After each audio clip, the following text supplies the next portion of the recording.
Pulling up to the building, I felt an all-encompassing sense of dread. I knew I had to go inside, but the walk to the front entrance seemed to take an eternity, and with each step, my feet felt heavier and heavier. As soon as my hand reached for the door, I became confused and I panicked. I realized there had to be a protocol, a series of proper steps to follow and rules to abide by.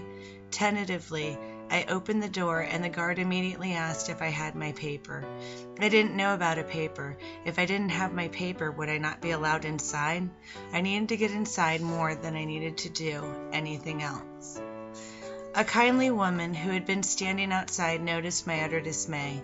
She gently touched my shoulder and she asked me, "Is this your first time here?" When I replied that it was, she offered to help.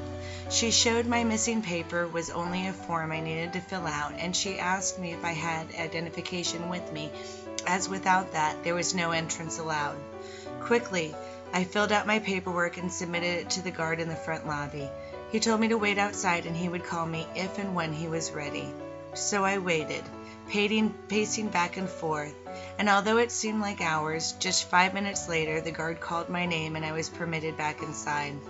I was given a key to store my belongings in a locker. None were to be allowed inside. After a cursory pat down, I was allowed to go through the metal detector into a second waiting area. From there, a different guard came and announced I was to follow him. Holding on to my sole possession, the locker key, I was escorted through a series of locked doors, accessible only by a keypad located in a control room I could see but not access. Once inside, I was instructed by another guard not to move from my assigned chair. I was to keep my hands on the table, and in no way was any physical contact allowed. I waited, frozen, for 15 minutes before she arrived.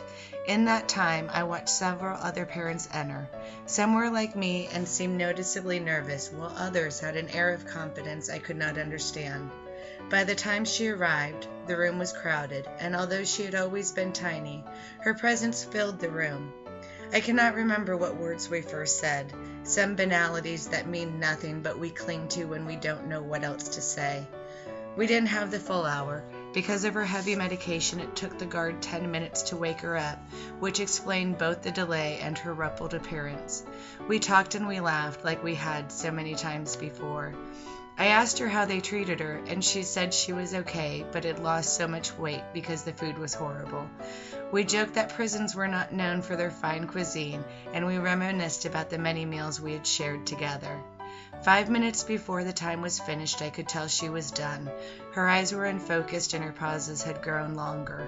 I told her I would come back quickly, as soon as I could, and I left without hugging her, waiting until I got to the car before I cried.